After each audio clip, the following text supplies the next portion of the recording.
자, 다시 한번 동동이 아빠고요. 오늘은 파오름이나 다시 한번 걸어보면서 제가 지금까지 가봤던 유럽 도시들 특색에 대해서 한번 얘기해 볼게요.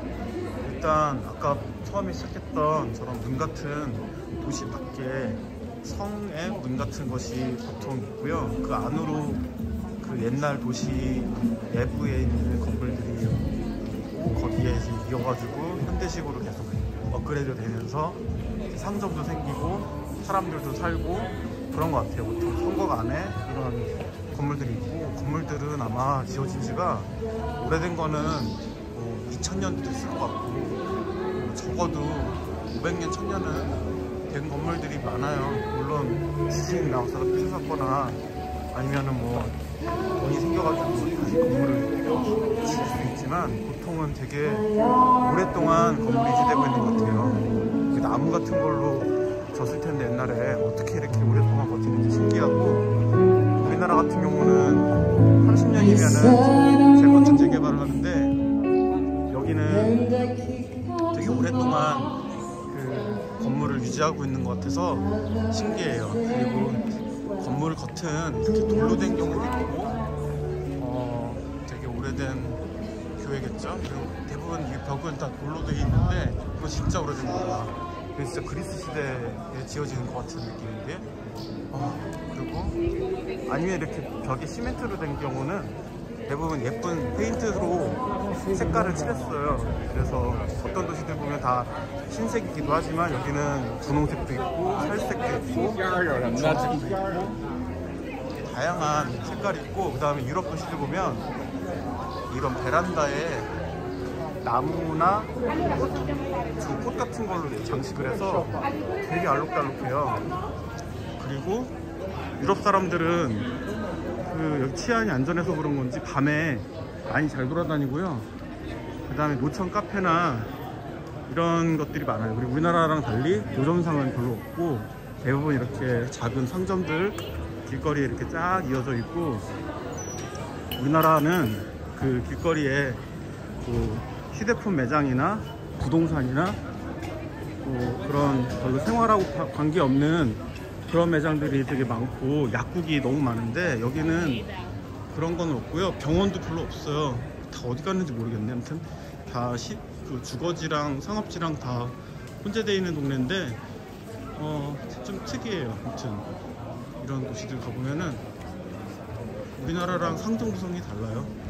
그리고 옷가게들도 많고 명품 매장도 있고, 그 다음에 기념품 매장도 있고, 음식점, 주점, 카페 이런 거 위주고. 그리고 되게 신기한 건 이 주거지랑 이런 상점이랑 되게 잘 어울려요. 뭔가 하나인 것 같고, 그리고 대체로 메인 스트리트 하나에 다 집중되어 있는 편이긴 하고, 그 주변 도로로 더 이제 그 상업지가 확장되기도 한데, 여튼 우리나라는 임대료를 그 중앙도로를 너무 올려가지고 오히려 주변 도로 위주로 식당들이 있거나 그런데, 여기는 중심도로가 수백 년 수천 년 동안 되게 잘 그 중심지로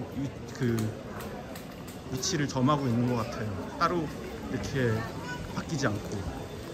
되게 여기도 임대료 비쌀 텐데 사람들이 워낙 많으니까 임대료 비싸더라도 장사가 잘 되겠죠. 뭐 약국이 하나 있긴 하네요.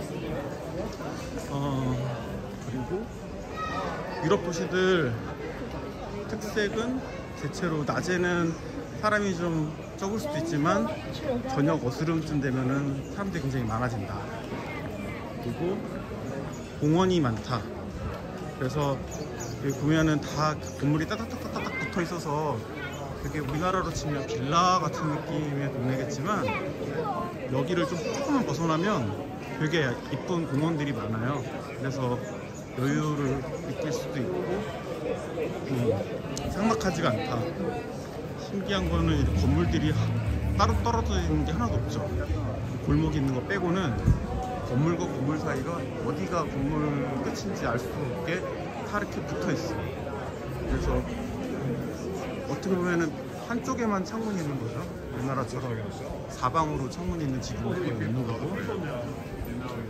이렇게 베란다에 꽃을 이렇게 이쁘게 해놨으면 사람들의 마음도 되게 따뜻한 것 같아요. 우리나라 사람들은 다 집안에만 꾸미는데 여기는 지나가는 사람이 볼 곳인데 그런 곳에다가 이렇게 꽃을 꽂아놔가지고 되게 좋잖아요. 와, 여기 위에도 막 쇼윈도가 있어. 이거는 무슨 매장인가 본데 계단으로 연결되어 있나?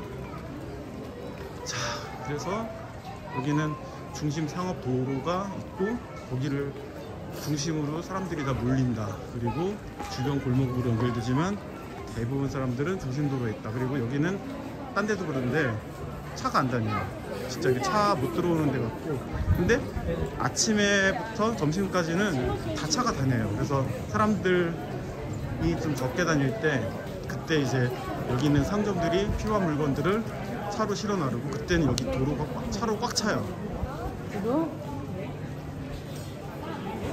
자, 이제 다시 이제 보면은 중심도로로 쭉 가다 보면은 어느 순간 이렇게 큰 광장이 하나 나와요. 여기가 이제 사람들이 대규모로 모여서 놀기도 하고, 또 교회도 큰 교회 있고, 유럽 보면은 두오모라고 해서 그 이런 성당, 큰 성당이 항상 한 도시에 한 개씩 있는데 가장 큰 성당을 두오모라고 부르고, 돔 형태도 있지만 뭐 때에 따라서는 원형으로 지붕이 된 데도 있고, 이거는 도대체 언제 지어진 건지 모르겠지만 여기가 두오모라고 하더라고요. 네. 이것도 교회 같이 생겼죠.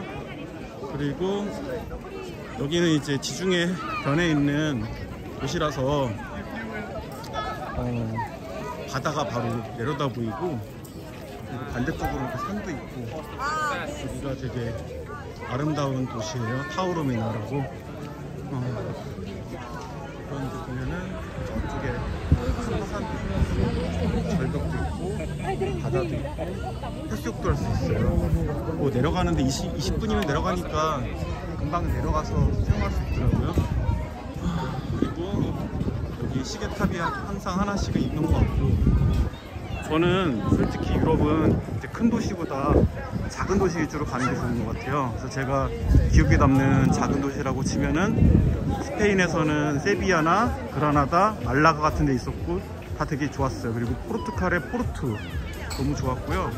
그 다음에 프랑스에서는 폴마르, 그 다음에 에기스하임, 르키에르, 케제르스베르그, 이런 도시들이 인상 깊었고, 그 다음에 독일에서는 로텐부르크, 드레스덴, 니른베르크 이런 데가 있었는데 로텐부르크가 제일 이뻤던 것 같아요, 기억이.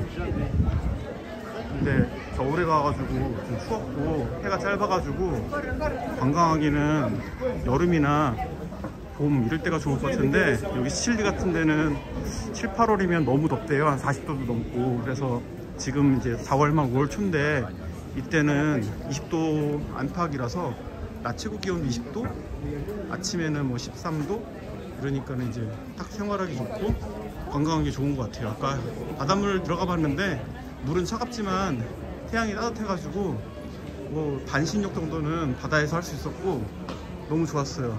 그래서 이쪽 남부 유럽으로 온다면 5월달 정도가 좋은 것 같고, 이제 중부 유럽은 여름에 가도 괜찮겠는데 또 유럽 여름은 또 되게 덥다고 하더라고요. 그래서 저는 그래서 매년 4월달 5월달이 되면 유럽을 오는 편이에요.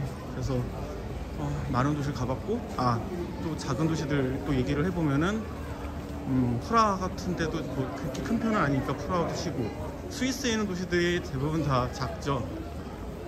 근데 물가가 너무 비싸가지고, 그리고 사람들도 좀 삭막하고 대도시 느낌도 좀 있고, 그래서 생각보다는, 그래서 스위스 좀 별로고, 산속에 있는 라우토브리넨이나 위렌 같은 도시가 좋았었고요. 나머지 도시는 그냥 별로였던 것 같아요. 그 다음에 크로아티아의 자그레브는 별로고, 두브루브니크 좋았고, 스플리트, 그다음 자다르 같은 도시도 좋았고, 슬로베니아의 루블라냐 또 예뻤고, 그 위에 블레드호수라는 데가 있어요. 거기 또 가볼 만한데, 베네치아를 포함해서 이제 이탈리아로 넘어오면 베네치아 너무너무 예쁘고, 인구는 뭐 많지 않은 도시인데 거기도 한 50만 명? 근데 이제 사람이 1년에 몇천만 명씩 오는 도시라 미어 터지고요. 약간 베네치아보다 좀 더 작은 이탈리아 도시들이 좋은 것 같아요. 그래서 뭐 피렌체나 그 이하로 보면은 이제 이번에 와본 포지타노, 타우룸이나 시라쿠사 같은 도시가 좋았어요. 나폴리나 로마 같은 도시는 물론 되게 크고 유명한데 저는 대도시 이제 안 가려고요. 좀 슬럼가도 있는 것 같고 사람들이 되게 소매치기도 많은 것 같고 아무래도 범죄가 많지 않은 도시를 가는 게 마음 편하고 좋잖아요. 그 다음 북유럽 쪽에서는 코펜하겐도 이쁘긴 했고 그 다음에 뭐 오슬로나 헬싱키 이런 데 가봤는데 솔직히는 좀 사람 인구 밀도도 적고 물가 비싸고 좀 따뜻한 느낌 없어가지고 남쪽에 있는 도시들이 좋은 것 같아요. 프랑스에서는 저는 파리는 많이 가봤는데 파리는 이제 솔직히 더 이상 가고 싶지가 않고요. 단지 이제 파리 중심으로 그 관광지들이 그래도 있는 편이라서 거기를 가기 위한 거점 정도로 이제 생각하려고 하고요. 이번에 그 파리 가긴 합니다만 대부분 이제 옹플레르, 몽생미셀, 루아르 고성 이런 데 위주로 가려고 하고 있어요. 그리고 저는 솔직히 남프랑스 되게 좋았고 프로방스 쪽에 니스나 깐느 그 다음에 모나코랑 그 아를, 아비뇽, 깐느 그 다음에 산속에 있는 그라스 같은 도시도 이뻤어요. 근데 여기만큼 이렇게 뭔가 작지만 이렇게 알차게 도시가 아기자기 돼 있는 데는 그다지 없었던 것 같고 솔직히 마음에 드는 도시는 그다지 없었고 샤보니? 몽블랑산 밑에 있는 도시인데 샤모니 되게 이뻤어요. 여기보다 훨씬 좀 작고 사람이 너무 없어가지고 애매하긴 하고 몽블랑산 가는 거 빼고는 특별한 관광지도 없고요. 여기는 바다도 있고 산도 있고 너무 옛날 그 고전 고대 유적도 있고 되게 많아요. 타오르메나가 지금까지 가본 유럽 도시 중에 최고였던 것 같아요. 또 어디 가봤지? 크로아티아 얘기 있고 스위스, 오스트리아는 비엔나만 가봤고 너무 옛날에 가봐서 기억 잘 안 나요. 그냥 예뻤던 것 같아. 근데 뭐 세계에서 살기 좋은 도시 최상위권에 항상 있더라고요. 그리고 벨기에는 사실 별론데 브뤼셀 진짜 별로고 브리헤 이쁜데 여기보다는 브리헤가 별론 것 같고요. 브리헤 건물 되게 특이하죠. 거기도 건물 연결돼 있고 거기에 이렇게 창문 쫙 있고 보면은 네덜란드랑 벨기에 건물 특징이 있어요. 플랑드르 지방 건물 특징이 건물 사이즈나 이런 걸로 옛날에 세금 매겼다 그래가지고 건물이 되게 좁고 길쭉한 높은 건물들이 연이어져 있어요. 여기가 이제 성인 것 같아요. 아까 반대쪽 성에서 이제 여기까지 성이 있으니까 도시가 여기 안으로만 이제 형성되어 있다고 보시면 될 것 같고 여기 이제 밖은 옛날에는 도시가 아니라 시골이었겠죠. 이제 성 밖에 있는 외곽에 있는 이런 건물들 그냥 그대로 있는 것 같고 참 진짜 오래됐다. 유럽 사람들은 대체로 작은 차를 타고 다니면 도로도 좋고 뭐 더 이상 개발 잘 안 하니까 그런 것 같기도 하고요. 여기는 이제 길거리도 이제 아스팔트로 되어 있고 아까 그 갔던 저 성 안쪽 동네는 바닥이 다 돌바닥으로 되어 있는데 이제 돌바닥이 아니죠. 나와보면 이제 주차장도 있고 이게 차들이 막 다녀요. 솔직히 우리나라는 어디 가나 차가 많은데 여기는 사람들 걷는 거 위주로 형성된 게 많다고 보면 되고 이렇게 이제 도시 좀 밖으로 나오면 공원들이 있어요. 그래서 되게 여유 있고 공원 내려가 보면 이제 뷰포인트가 있겠죠. 자, 여기는 이제 저 에트나산이 되게 큰 뷰포인트인 것 같고 그 다음에 바다 연결되어 있는 이런 데가 멋있어요. 그래서 도시는 되게 작은데 지금 한 10분 정도 걸어봤는데 도시 다 봤고요. 이 안에서 다 모든 게 있다 라고 보시면 돼요. 우리나라로 치면은 뭐 종로나 을지로 연결된 정도의 사이즈인데 진짜 뭔가 통일성 있고 아기자기하고 여기서 많은 소비가 일어나고 볼거리 많은 것 같아요. 저기 보면은 산속 끝에까지 집들이 있는데 와 저기서 어떻게 산대? 여기는 대중교통이 없는 것 같거든요. 저기서까지 내려오는 건가 매일? 호텔들인가? 진짜 잘 모르겠습니다. 저는 이 중심 쪽에 숙소를 잡아놔가지고 뭐 편하게 돌아다니면서 구경할 수 있었어요. 이렇게 해서 이제 제가 여태까지 가본 유럽 도시들에 대한 설명도 했고, 타오르미나라는 제가 여태까지 가본 전 세계 수백 개 도시 중에 제일 이쁜 도시도 한번 구경해 드렸습니다. 시청해 주셔서 감사합니다.